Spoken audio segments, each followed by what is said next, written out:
Hello students, welcome to BM academy. দেখো, আগের ভিডিওতে আমরা গ্রুপ 16-এর অক্সাইড যৌগগুলো সম্পর্কে আলোচনা করেছি। তো আজকে আমরা আলোচনা করব সালফার সম্পর্কে। তো প্রথমেই বলি, সালফারের বিভিন্ন রকম রূপভেদ লক্ষ্য করা যায়। তো এর মধ্যে কী কী রূপভেদ রয়েছে? আলফা সালফার, বিটা সালফার এবং গামা সালফার। তো এর মধ্যে আমাদের মেনলি আলফা সালফারটা পড়তে হবে, খুব ইম্পর্ট্যান্ট। আলফা সালফারের অপর নাম হচ্ছে রোম্বিক সালফার, বিটা সালফারের অপর নাম হচ্ছে মনোক্লিনিক সালফার। এবার এই যে আমার আলফা এবং বিটা সালফার রয়েছে, এরা দুজনেই জলে অদ্রাব্য হলেও কিন্তু আমাদের অর্গানিক সলভেন্ট CH2-তে বা কার্বন ডাইসালফাইডে দ্রাব্য। কিন্তু আমার এই যে প্লাস্টিক সালফার বা গামা সালফারটা রয়েছে, এটা কিন্তু আমার জল ও CH2 দুটোতেই অদ্রাব্য, কোনোটাতেই দ্রবীভূত নয়। আর কি, আলফা এবং বিটা সালফার হচ্ছে আমার নিয়তকার উপভেদ, আর গামা সালফারটা হচ্ছে আমার অনিয়তকার উপভেদ। তাহলে আমার এক পাশে থাকলো আলফা বিটা, এক পাশে থাকলো গামা। আলফা বিটা নিয়তকার, গামা অনিয়তকার। আলফা বিটা জলে অদ্রাব্য হলেও কার্বন ডাইসালফাইডে দ্রাব্য, কিন্তু গামা কোনোটাতেই দ্রাব্য নয়। আর কি, আলফার অপর নাম হচ্ছে রোম্বিক সালফার, বিটার অপর নাম মনোক্লিনিক সালফার, গামার অপর নাম প্লাস্টিক সালফার। বেশ ক্লিয়ার হয়ে গেল। এইবার হচ্ছে আলফা সালফারের বৈশিষ্ট্য। এই সালফারের হচ্ছে সালফারের এই রূপটা হচ্ছে সবথেকে স্থায়ী রূপভেদ হচ্ছে আলফা সালফার। ঠিক আছে, সবথেকে বেশি স্থায়ী রূপভেদ হচ্ছে আলফা সালফার। আচ্ছা, কেমন কালার এটার? হলুদ বর্ণের, কেলাসাকার, কঠিন পদার্থ, তাপ এবং তড়িতের কুপরিবাহী। 96 ডিগ্রি সেন্টিগ্রেডের বেশি তাপমাত্রায় এটা বিটা সালফারে পরিণত হয়। কেমন রূপে অবস্থান করে? SH রূপে অবস্থান করে। শুধুমাত্র সালফার নয়, সেলেনিয়াম, টেলুরিয়াম, পোলোনিয়াম এরা সবাই এরকম করে 8টা করে মৌল একসাথে যৌগ আকারে অবস্থান করতে পারে। এদের ক্ষেত্রে ভ্যান্ডারওয়াল আকর্ষণ বলের মাধ্যমে এরা পরস্পরের সাথে যুক্ত হতে পারে। ঠিক আছে, অক্সিজেন যেমন O2 আকারে অবস্থান করে, অক্সিজেনের সাথে অক্সিজেনের যেমন পাই বন্ডিং হয়, তেমনি এদের ক্ষেত্রে এরকম কিছু হয় না। এদের ক্ষেত্রে প্রত্যেকটা মলিকিউল এদের মধ্যে একে অপরের সাথে ভ্যান্ডারওয়াল আকর্ষণ বলের মাধ্যমে কি হয়, যুক্ত থাকে। এই হচ্ছে ব্যাপার। আর কি, প্রত্যেকটা সালফারে দেখা যায় যে এদের ক্ষেত্রে দুটো করে লোন পেয়ার থাকে, কারণ আমরা জানি সালফারের বাইরের কক্ষপথে 6টা ইলেকট্রন। তাহলে 1 2 3 4 আর একটা দুটো ইলেকট্রন বন্ড করেছে। তাহলে আমার প্রত্যেকটা সালফারে আমার কিন্তু দুটো করে লোন পেয়ার থাকবে। তার মানে প্রত্যেকটা সালফারে আমার দুটো করে সিগমা বন্ড থাকছে। আর কি থাকছে? দুটো করে লোন পেয়ার থাকছে। তাহলে আমরা যদি ভাবি যে এই সালফারগুলোর হাইব্রিডাইজেশন কী হবে বা সংকরায়ন কী হবে, তাহলে আমরা সহজেই বলতে পারবো যে এদের ক্ষেত্রে আমার হাইব্রিডাইজেশনটা হবে sp3, কারণ দুটো সিগমা দুটো লোন পেয়ার মিলে এই যে সালফারটা, এর হাইব্রিডাইজেশন বা সংকরায়নের মান হয়ে যাবে sp3 হাইব্রিডাইজেশন আমার এখানে চলে আসবে। এই হচ্ছে ব্যাপার। দেখতে কেমন? মুকুটের মতো দেখতে, তাই এই স্ট্রাকচারটাকে বলা হয়ে থাকে ক্রাউন স্ট্রাকচার বা মুকুটের মতো এই গঠনটা হয়ে থাকে। তো আলফা সালফারকে যদি আমরা 96 ডিগ্রি সেন্টিগ্রেডের বেশি তাপমাত্রায় হিট করে দিই, তাহলে বিটাতে রূপান্তরিত হবে, আর 96-এর নিচে তৈরি হয়ে যাবে আলফা। আচ্ছা, তো এই 96 ডিগ্রি সেন্টিগ্রেড যে মধ্যবর্তী তাপমাত্রাটা, এই তাপমাত্রাটাকে বলা হয়ে থাকে ট্রানজিশন টেম্পারেচার। ঠিক আছে, বা ট্রানজিশন তাপমাত্রা। সালফারের কিছু গুরুত্বপূর্ণ যৌগ। প্রথমেই আমরা পড়ব সালফার ডাইঅক্সাইড। সালফার ডাইঅক্সাইডের যদি আমরা টোটাল ক্যালকুলেশনটা দেখি কী করে আমাদের স্ট্রাকচার গঠন করতে হয়, তো আমরা অক্সিজেনটাকে বাদ দিয়ে এর টোটাল ইলেকট্রনটাকে কাউন্ট করব। এই রুলস আমরা কেমিক্যাল বন্ডিংয়ে পড়েছি। সালফারের ক্ষেত্রে ইলেকট্রন সংখ্যা, আমরা টোটাল ইলেকট্রন যখন দেখব, সালফারের ক্ষেত্রে ইলেকট্রন সংখ্যা 6, কারণ এর বাইরে কক্ষপথে 6টা ইলেকট্রন আছে। অক্সিজেনের ইলেকট্রনটাকে আমরা কাউন্ট করব না, তাহলে টোটাল ইলেকট্রন 6। তাহলে ইলেকট্রন পেয়ার হয়ে যাবে কত? 6/2 মানে 3। এখানে অক্সিজেন আছে দুটো, তার মানে আমার বন্ড পেয়ার যেটা আমার দাঁড়াবে বন্ড পেয়ার হয়ে যাবে 2। ঠিক আছে, লোন পেয়ার হয়ে যাবে আমার 1। ইলেকট্রন পেয়ার 3 বলে আমার হাইব্রিডাইজেশনটা হয়ে যাবে sp2। ট্রাইগোনাল প্ল্যানার হবে জিওমেট্রি, কিন্তু আমার যেহেতু বন্ড পেয়ার দুটো, একটা লোন পেয়ার আছে, তাই ট্রাইগোনাল প্ল্যানার জিওমেট্রি হলেও এর শেপটা হয়ে যাবে ভি শেপ। অর্থাৎ ছবিটা আমার এরকম টাইপের হলেও যেহেতু ওপর দিকটাতে লোন পেয়ার থাকছে, তাই ওপর দিকটাতে লোন পেয়ার থাকছে এবং মাঝখানটাতে আমাদের নিচের দিকটাতে এরকম করে কৌণিকভাবে বা অ্যাঙ্গুলারভাবে অক্সিজেনগুলো থাকবে, তাই এর শেপ হচ্ছে ভি শেপ বা অ্যাঙ্গুলার শেপ। আর জিওমেট্রি হচ্ছে ট্রায়াগোনাল প্ল্যানার। হাইব্রিডাইজেশন sp2, দুটো সিগমা বন্ড আছে, দুটো পাই বন্ড আছে, একখানা লোন পেয়ার আছে। দুটো পাই বন্ডের মধ্যে একটা পিপাই বন্ডিং হয় এবং অপরটা পিপাই বন্ডিং হয়। বেশ ক্লিয়ার হয়ে গেল। SO2-র গন্ধ কেমন? পড়া গন্ধকের ন্যায় এর ঝাঁঝালো গন্ধ রয়েছে, অম্লধর্মী, বর্ণহীন, শ্বাসরোধকারী গ্যাস। কী করে প্রস্তুত করা হয়? Na2SO3 এর সাথে H2SO4 যুক্ত হয়ে SO2 গ্যাস উৎপন্ন হয়। এর সাথে HCl গ্যাস উৎপন্ন হয়, যুক্ত হয়ে SO2 গ্যাস উৎপন্ন হয়। কপারের সাথে 2H2SO4 যোগ হলে CuSO4 জল আর SO2 উৎপন্ন হয়। ZnS এর সাথে অক্সিজেন গ্যাস যুক্ত হলে ZnO এবং SO2 উৎপন্ন হয়। জাস্ট পড়ে রাখবে এগুলো। 1000 কেলভিন উষ্ণতাতে S8 না হয়ে আমাদের S2 আমরা দেখতে পাই, যেমন আমরা O2 দেখতে পাই ঠিক তেমনি S2 আমরা দেখতে পাই, কিন্তু কত ডিগ্রি টেম্পারেচারে 1000 কেলভিন উষ্ণতাতে S2 ভেপারের অস্তিত্ব দেখা যায়। O2 যেমন প্যারাম্যাগনেটিক, S2 তেমনি প্যারাম্যাগনেটিক হয়। আর O3 আমরা একটু আগে বললাম ডায়াম্যাগনেটিক। রাসায়নিক ধর্মগুলো এর খুব ইম্পর্টেন্ট। তো প্রথমে আমরা দেখে নেবো যে এই যে SO2 এটা ক্ষারের সাথে বিক্রিয়া করে, ঠিক আছে। এই দেখো ক্ষারের সাথে বিক্রিয়া করে লবণ আর কি তৈরি করছে, জল তৈরি করছে। ক্ষারের সাথে বিক্রিয়া করে লবণ জল কারা উৎপন্ন করে, অ্যাসিড উৎপন্ন করে। তাহলে এই বিক্রিয়ার মাধ্যমে আমরা SO2 এর অ্যাসিড ধর্ম প্রকাশ পাবো। আচ্ছা, দ্বিতীয়টাতে দেখো লেখা রয়েছে যে এই যে বিক্রিয়াটায় কলিচুনের সাথে যখন SO2 বিক্রিয়া করে তাহলে CaSO3 এবং এই জল উৎপন্ন করে। এই বিক্রিয়ার মাধ্যমে স্বচ্ছ চুন জল কী হয়ে যায়, ঘোলা হয়ে যায়। আর এই দুটো বিক্রিয়ার মাধ্যমেই কিন্তু আমরা অ্যাসিড ধর্ম প্রকাশ পাচ্ছি। নেক্সট, SO2তে সালফারের অক্সিডেশন স্টেট কত, +4। আচ্ছা, কিন্তু এর স্থায়ী জারণ স্তর কত, +6। তাহলে আমরা একটু আগেই পড়ছিলাম আগের ভিডিওতে যে সালফার সবসময় +4 থেকে +6 হতে চায়, মানে নিজে জারিত হতে চায়, তার মানে অপরকে বিজারিত করতে চায়, তার মানে এর বিজারণ ধর্ম বর্তমান। তাহলে এই নিচের বিক্রিয়াগুলোর মাধ্যমে আমরা এর বিজারণ ধর্মের প্রমাণ পাবো, যেখানে SO2 দেখতে পাচ্ছি আমরা প্রত্যেকটা ক্ষেত্রে H2SO4 H2SO4 K2SO4 H2SO4 এ রূপান্তরিত হয়েছে এবং প্রত্যেকটা ক্ষেত্রে এর অক্সিডেশন স্টেট +4 থেকে আমার কনভার্ট হয়ে গেছে +6-এ। যেহেতু +4 থেকে +6-এ কনভার্ট হয়েছে তাই SO2 এর প্রত্যেকটা ক্ষেত্রে জারণ ঘটেছে, অর্থাৎ SO2 নিজে জারিত হয়েছে। প্রত্যেকটা ক্ষেত্রে SO2 নিজে জারিত হয়েছে +4 থেকে +6-এ এবং অপরকে কি করেছে, বিজারিত করেছে। প্রত্যেকটা ক্ষেত্রে আমরা দেখতে পাচ্ছি অপরকে কি করেছে, বিজারিত করেছে। দেখো প্রত্যেকটা ক্ষেত্রে প্রথমটাতে দেখো FeCl3 ferric chloride oxidation state +3, এখান থেকে হয়ে গেছে ফেরাস ক্লোরাইড +2-তে চলে গেছে। KMnO4টা +7 থেকে দেখো ম্যাঙ্গানাস সালফেট +2-তে চলে গেছে, মানে জারণ স্তর কমে গেছে, মানে বিজারণ ঘটে গেছে এর। K2Cr2O7টা দেখো Cr2SO4 হয়েছে, জারণ স্তর কমে গেছে। KiO3টা I2 হয়ে গেছে, জারণ সংখ্যা কমে গেছে। তার মানে SO2 এদের প্রত্যেককে বিজারিত করে এগুলোতে পরিণত করেছে আর নিজে জারিত হয়ে সমস্ত ক্ষেত্রে এগুলোতে পরিণত হয়ে গেছে।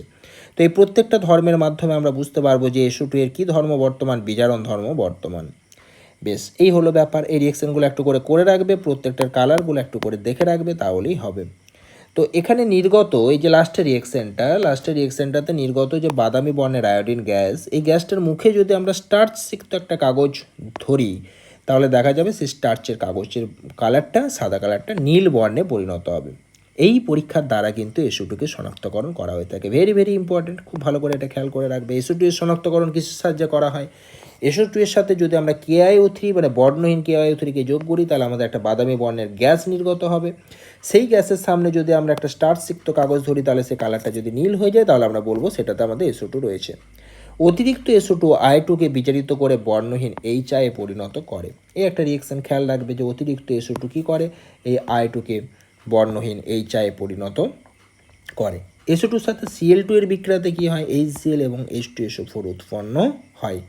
ঠিক আছে, এখানেও SO2 Cl2কে দেখো বিজারিত করছে এবং নিজে জারিত হয়ে H2SO4 পরিণত হচ্ছে। এখানেও আমরা যদি দেখি যে সালফারের অক্সিডেশন স্টেট +4 থেকে +6-এ চলে যাচ্ছে আর ক্লোরিন 0 স্টেট থেকে -1-এ চলে যাচ্ছে। ক্লিয়ার? বেশ, আচ্ছা, ঠিক যেমন আগেরটাতেও SO2 দেখো +4 থেকে আমার এটা +6 হয়ে গেছে আর I2কে 0 থেকে কততে নিয়ে চলে গেছে, -1-এ নিয়ে চলে গেছে। নেক্সট হচ্ছে জারণ ধর্ম। শুধু কি এর বিজারণ ধর্ম দেখা যায়, জারণ ধর্ম কি দেখা যায় না? হ্যাঁ যায়। যখন তীব্র বিজারক বিজারক পদার্থের পাল্লায় পড়ে তখন কি হয়, H2S হচ্ছে SO2 এর থেকেও তীব্র বিজারক পদার্থ, তাই H2S এখানে SO2কে কী করে, বিজারিত করে আর নিজে জারিত হয়ে যায়। তাহলে SO2 এর দেখো এক্ষেত্রে বিজারণ ঘটেছে এবং অপর পদার্থ H2S এর জারণ ঘটেছে, তাই এক্ষেত্রে SO2কে আমরা বলতে পারবো জারক দ্রব্য, কারণ এটা অপর পদার্থের জারণে সাহায্য করছে এবং নিজের বিজারণ হয়েছে। দেখো SO2টা +4 থেকে 0 হয়ে গেছে। আমাদের আগেরগুলোতে কি হচ্ছিল, +4 থেকে সর্বদা +6 হচ্ছিল, নিজে জারিত হচ্ছিল, অপরকে বিজারিত করছিল। কিন্তু এখানে দেখো আমার উল্টো ঘটনা ঘটেছে, নিজেই বিজারিত হয়ে গেছে এবং অপরকে জারিত করছে, তাই জারণ ধর্ম দেখা যায়। পরীক্ষায় প্রশ্ন আসতে পারে কোন ক্ষেত্রে দেখা যায়, হ্যাঁ, তীব্র বিজারক দ্রব্য H2S এর সাথে বিক্রিয়াতে দেখা যায়। তো এই বিক্রিয়াটাকে কম্প্রোপোর্শনেশন বিক্রিয়া বলা হয়, তাই যেটা ডিসপ্রোপোর্শনেশনের উল্টো। ডিসপ্রোপোর্শনেশন মানে ছিল মাঝামাঝি একটা জারণ স্তর থেকে একবার জারণ সংখ্যা বাড়বে একবার হচ্ছে কমবে। ঠিক আছে, ধরো আমাদের +3 আছে, এখান থেকে হয়তো একবার +5 হয়ে যাবে আর একবার হয়তো -3 হয়ে যাবে, মানে একবার জারণ করবে একবার বিজারণ করবে। কম্প্রোপোর্শনেশন মানে ঠিক উল্টোটা। ঠিক আছে, যেমন এখানে দেখো একটা +4 আছে সালফার, একটা সালফার -2 আছে, এখান থেকে আমাদের 0 তৈরি হচ্ছে, তার মানে এখানে আমাদের জারণ ঘটেছে আর নিচের +4 থেকে 0 আমাদের বিজারণ ঘটেছে। তাহলে দুটো থেকে যখন আমাদের মধ্যবর্তী জারণ স্তরে চলে আসবে তখন আমরা বলবো কম্প্রোপোর্শনেশন, আর ঠিক এর উল্টো রিয়েকশনটা যখন আমাদের মধ্যবর্তী কোনো একটা জারণ স্তর থেকে দুটো পার্টে ভাগ হয়ে যাবে, দিয়ে জারণ বিজারণ উভয়ই ঘটবে, তখন সেটাকে আমরা বলবো ডিসপ্রোপোর্শনেশন। কম্প্রোপোর্শনেশন মানে কি, গঠন হচ্ছে, সংযোজন হচ্ছে, দুটোর থেকে একটা হচ্ছে, আর ডিসপ্রোপোর্শনেশন মানে কি ভেঙে যাচ্ছে, অর্থাৎ একটা থেকে দুটো হচ্ছে। ব্যাপারটা বোঝা গেল? বেশ। বিরঞ্জন ধর্ম, জলীয় বাষ্প মানে যখন আমাদের এই জলীয় বাষ্প ওয়াটারের উপস্থিতিতে SO2 জায়মন হাইড্রোজেন উৎপন্ন করে, যা রঙিন পদার্থকে বিরঞ্জিত করে মানে বিজারিত করে বর্ণহীন করে তোলে, এই ধর্মকে বলা হয়ে থাকে বিরঞ্জন ধর্ম। এই ধর্ম অস্থায়ী, কারণ বর্ণহীন পদার্থ পুনরায় বায়ুর উপস্থিতিতে আবার রঙিন হয়ে ওঠে। তাহলে ব্যাপারটা আমাদের যেটা দাঁড়ালো যে SO2 জলীয় বাষ্পের সাথে বিক্রিয়ায় জায়মান হাইড্রোজেন উৎপন্ন করে, সেই জায়মান হাইড্রোজেন রঙিন পদার্থকে বিরঞ্জিত করে এবং বিজারণ ঘটিয়ে বর্ণহীন পদার্থতে পরিণত করে। তাহলে বিজারণের মাধ্যমে এই প্রক্রিয়াটা ঘটে, কিসের মাধ্যমে? বিজারণ প্রক্রিয়ার মাধ্যমে। তো সেই বর্ণহীন পদার্থ আবার বায়ুর অক্সিজেনের সাপেক্ষে জারিত হয়, দিয়ে রঙিন পদার্থে পরিণত হয়। প্রশ্ন আসতে পারে SO2 এর যে বিরঞ্জন ধর্মটা দেখা যায় কেমন টাইপের ধর্ম, অস্থায়ী ধর্ম বা টেম্পোরারি ধর্ম, পার্মানেন্ট নয়। এই বিজারণটা কিসের মাধ্যমে, মানে এই বিরঞ্জনটা কিসের মাধ্যমে ঘটে? বিজারণ প্রক্রিয়ার মাধ্যমে ঘটে। ঠিক আছে, কিসের মাধ্যমে? এটা আবার পুনরায় তার বর্ণ ফিরে পায়, জারণ প্রক্রিয়ার মাধ্যমে এটা তার পুনরায় বর্ণ ফিরে পায়। এই কয়েকটা জিনিস তোমরা এখানে খেয়াল রাখবে। নেক্সট হচ্ছে সালফারের অক্সো অ্যাসিড সমূহগুলো। এখানে দেখো প্রত্যেকটা অক্সাইডের সম্পর্কে আমরা এখানে লিখেছি, এটাকে আমরা একটা ছক আকারে এখানে উপস্থাপিত করেছি। তো এখানে আমরা দেখে নাও, প্রথমটা আমরা মনে রাখবো H2SO3, তারপরে H2SO4, তারপরে H2SO5, এই তিনটেকে আমরা পরপর মনে রাখবো। গঠনটা দেখে নাও কেমনভাবে আমি আঁকছি। S ডবল বন্ড OH, এটাকে আমরা আগে বানিয়ে নেবো, ঠিক যেমনভাবে আগের গ্রুপে আমরা P ডবল বন্ড OH বানিয়ে নিয়েছিলাম। সেখানে ফসফরাসের টোটাল 5টা বন্ড করেছিলাম, কারণ ফসফরাসের সমযোজ্যতা ছিল 5, ফসফরাস 5টা বন্ড করতে পারছিল। এখানে সালফার কটা বন্ড তৈরি করতে পারবে? 6টা। তাহলে 2 আর 1 3টে হয়েছে। আর কি আমাদের এখানে কিন্তু ডাইরেক্ট S এর সাথে কোনো H আমরা বন্ড করব না, যেটা আমরা আগেরটাতে P এর সাথে H করছিলাম, এখানে সেটা করব না।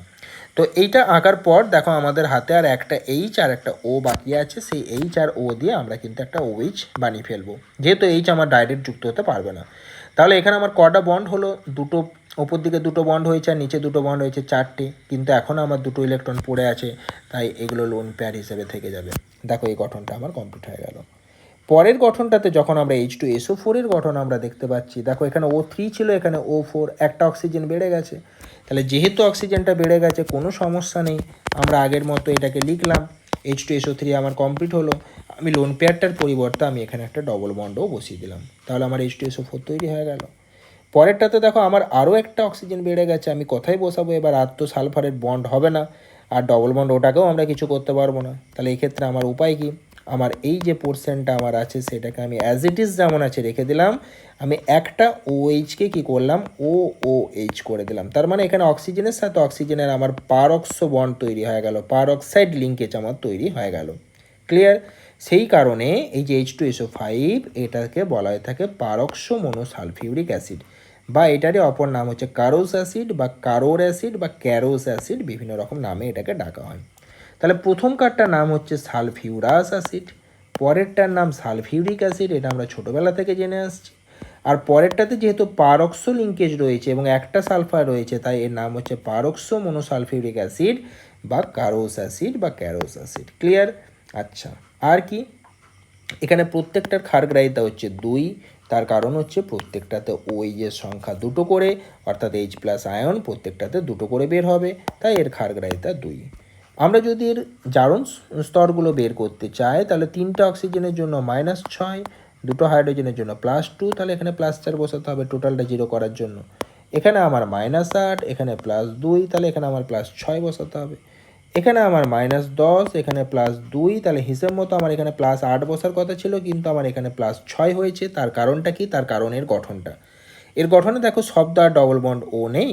এর গঠন অনুযায়ী আমরা যদি দেখতে চাই, দেখো অক্সিজেনটা দুটো ইলেকট্রনকে টানছে -2, তাহলে এর জন্য সালফারটা হলো +2, এখানের অক্সিজেন -2, সালফারটা আবার +2, এটা -1, এটার জন্য সালফারটা হয়ে যাবে আমার +1, আর এই যে পোর্শনটা -2, এর জন্য সালফারটা হয়ে যাবে আমার +2। তাহলে আমার এখানে টোটাল যে স্ট্রাকচারটা আমার দাঁড়াচ্ছে, আমি এটাকে দ্বারা ভালো করে একবার করি, আগেরটা একটু গন্ডগোল হলো এই পোর্শনটাতে। আচ্ছা, এই জায়গাটাতে আমরা দেখো একটু ভালো করে দেখি যে দেখো ডবল বন্ড আছে, তো তাহলে এটা -2, এই সালফারটা +2, আবার এখানে ডবল বন্ড আছে, এটা -2, এটা +2 করলাম। আচ্ছা, এইখানটাতে গন্ডগোল হয়েছিল, সিঙ্গেল বন্ড আছে, এটা -1 হবে, এটা আমার +1 হবে। এটাও দেখো নিচের দিকে সিঙ্গেল বন্ড আছে, তার মানে -1 হবে, এখানটা +1 হবে। তাহলে আমরা যদি এই সালফারের ক্ষেত্রে টোটাল যদি আমরা এই পোর্শনটা নিয়ে যদি আমরা ক্যালকুলেট করার চেষ্টা করি, তাহলে আমরা দেখতেই পাচ্ছি যে এখানে সালফারের ক্ষেত্রে দেখো 2 2 1 1, তার মানে টোটাল আমার +6 অক্সিডেশন স্টেট দাঁড়িয়ে যাচ্ছে। ব্যাস, ক্লিয়ার হয়ে গেল ব্যাপারটা। নেক্সট চলে আসছে আমরা থায়োসালফিউরিক অ্যাসিড বা H2S2O3। তো এখানে আমরা কি করে গঠন করব, নামটার মাধ্যমেই দেখো থায়োসালফিউরিক অ্যাসিড, মানে এর গঠনটা খানিকটা আমার সালফিউরিক অ্যাসিডের মতনই হবে, কিন্তু আমার দুখানা এস দেওয়া আছে, সেটাকেও আমার মেনটেন করতে হবে। কি করব, কিছুই ব্যাপার না, এস ডবল বন্ড OH, আর একটা OH বসালাম।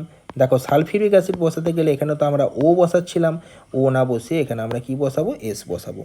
ঠিক আছে, অর্থাৎ গঠনটা আমার এরকম হয়ে যাবে, S double bond OH OH, এখানে ডবল বন্ড ও না বসিয়ে আমরা এস বসাবো, তাহলে আমার নামটা হয়ে যাবে থায়োসালফিউরিক অ্যাসিড।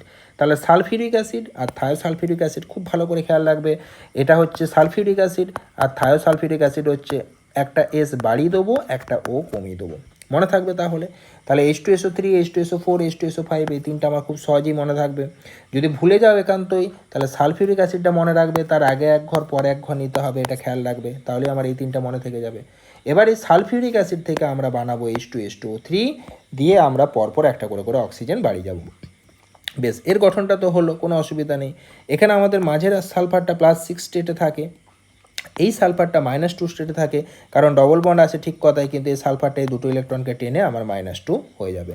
তোমরা যদি বলো যে আচ্ছা আমাকে একটু বলে দিন যে কি করে আমার মাঝের সালফারটা এখানে আমার কি হচ্ছে, +6 হচ্ছে, আর এইটা কি করে আমার -2 হচ্ছে, একটু বুঝিয়ে দিন।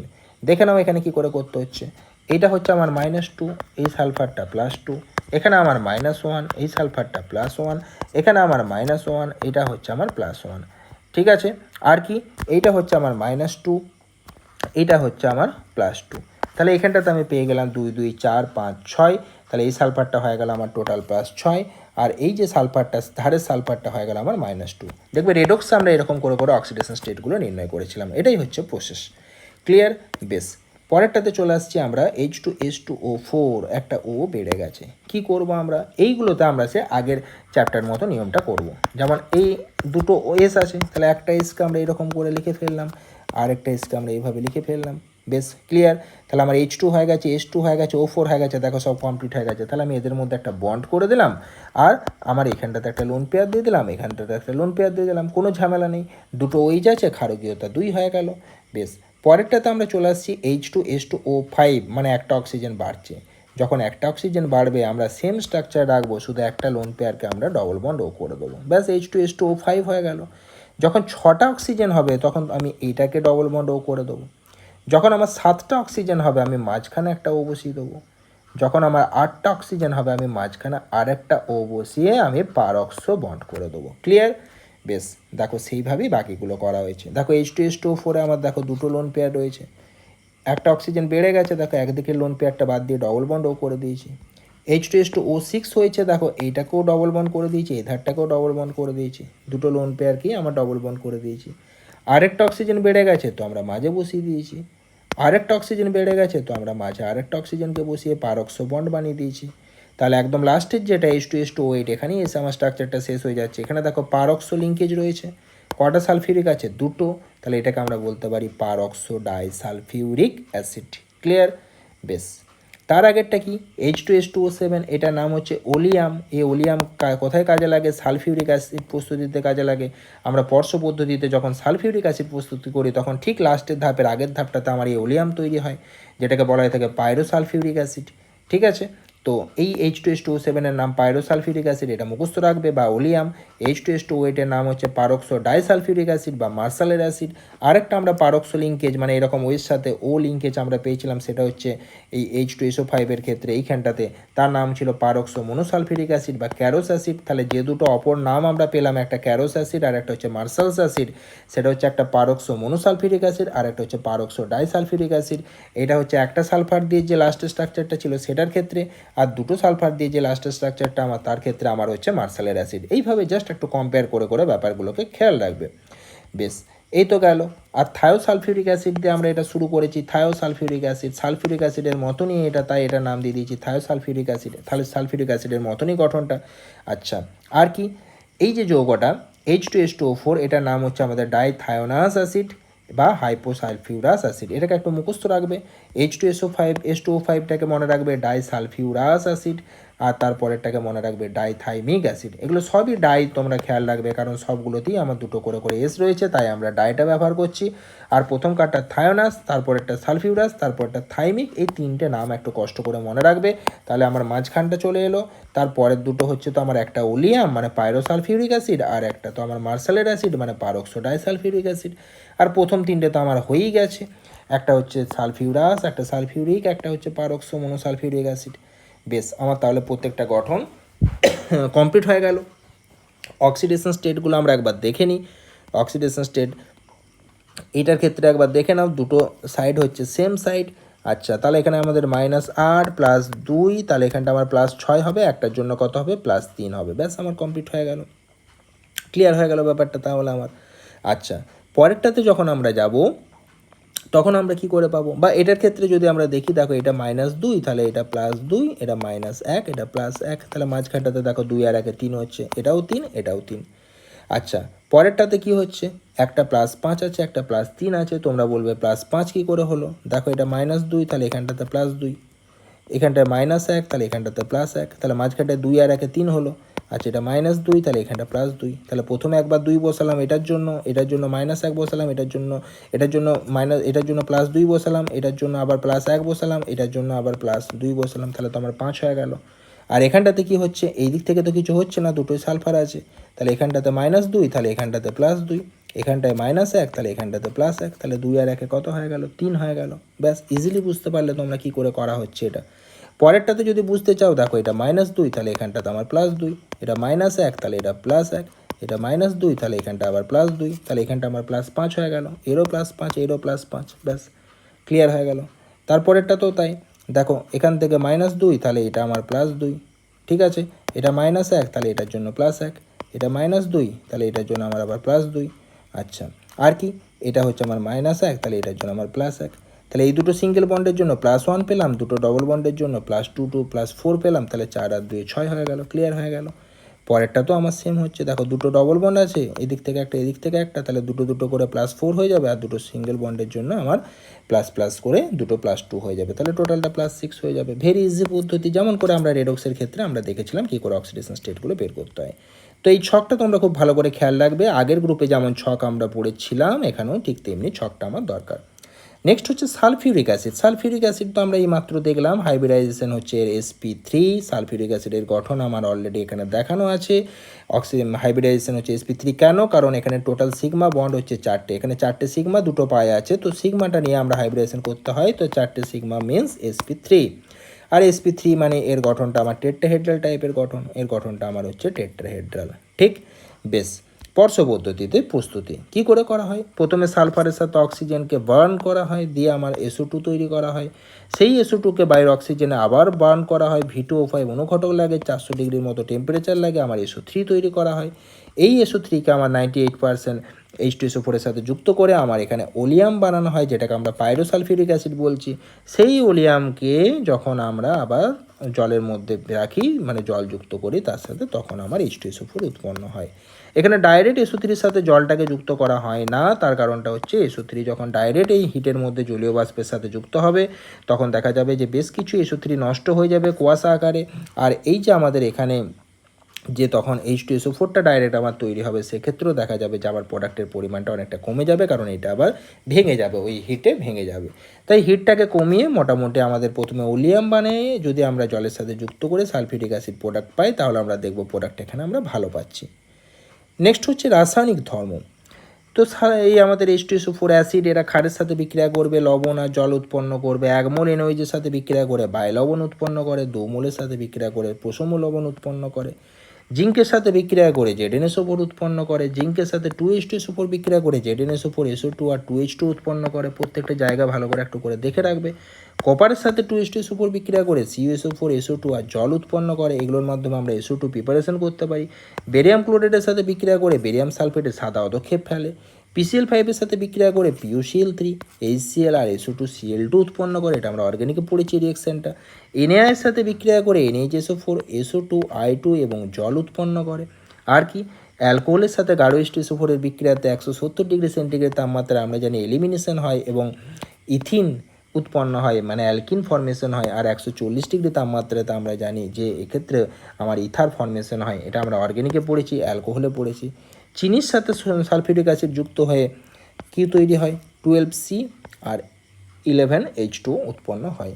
তো এই হচ্ছে আমার মোটামুটি গ্রুপ 16টা গেল, এটা ভালো করে পড়ো। এরপরে আরও কিছু টপিক পেলে আমরা এই চ্যাপ্টারটার ওপর পড়াবো আর কোশ্চেন অ্যান্সারগুলো প্র্যাকটিস করবো, তাহলে